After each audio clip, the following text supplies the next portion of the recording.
ನೋಡಿ ಈಗ ಬಾಲ್ದೋಟ ಕಂಪ್ನಿ ಇದ್ರ ಮೇಲೆ ಅಲ್ಲಿ ಜನರ ಒಂದು ಹೋರಾಟ ನಡೆದಿದೆ.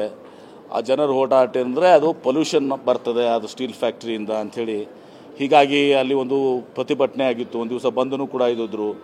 ಅದಕ್ಕೆ ನಮ್ಮ ಗವಿಸಿದ್ದೇಶ್ವರ ಮಹಾಸ್ವಾಮೀಜಿಯವರು ಕೂಡ ನನ್ನ ಜೊತೆ ಮಾತನಾಡಿದ್ದಾರೆ. ನಾನು ಅವ್ರು ಕೂಡ ಮಾತನಾಡಿದ್ದೀನಿ. ಅವ್ರಿಗೆ ಭೇಟಿನೂ ಕೂಡ ನಾನು ಆಗ್ತಾಯಿದ್ದೀನಿ.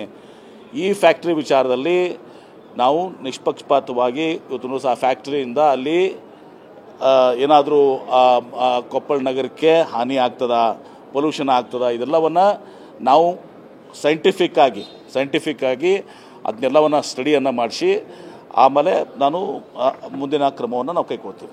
ಸರ್, ಇದಕ್ಕೂ ಮೊದಲು ಎಲ್ಲ ಡೀಟೇಲ್ ಪ್ರಾಜೆಕ್ಟ್ ರಿಪೋರ್ಟ್ ಆಗಿತ್ತು, ಸರ್ಕಾರಕ್ಕೆಲ್ಲ ಗೊತ್ತಿದೆ ಅದು. ನೋಡಿ ಈಗ ಅವ್ರಿಗೆ ಒಂದು ಅರ್ಥದಲ್ಲಿ ಅವರಿಗೆ ಈಗಾಗಲೇ ಎನ್ವಿರಾನ್ಮೆಂಟ್ ಕ್ಲಿಯರೆನ್ಸ್ ಸಿಕ್ಕಿದೆ ಅಂತ ನಾನು ತಿಳ್ಕೊಂಡಿದ್ದೀನಿ. ಇದಾಗಿನೂ ಕೂಡ ಗವಿಸಿದ್ದೇಶ್ವರ ಮಹಾಸ್ವಾಮೀಜಿಯವರು ಒಬ್ಬ ಶ್ರೇಷ್ಠ ಇವತ್ತೊಂದು ಸಹ ಸ್ವಾಮೀಜಿಯವರು ನಮ್ಮ ಉತ್ತರ ಕರ್ನಾಟಕದಲ್ಲಿ ಇವತ್ತು ಸಹ ನಾವು ಅಲ್ಲಿಯ ಒಂದು ಸಿದ್ಧಗಂಗಾ ಮಠ ಅಂತವ್ರನ್ನ ಕರಿತೀವಿ. ಯಾಕಂದರೆ 5,000 ಮಕ್ಕಳಿಗೆ ಅವರು ಶಿಕ್ಷಣ ಕೊಡ್ತಾ ಇದ್ದಾರೆ.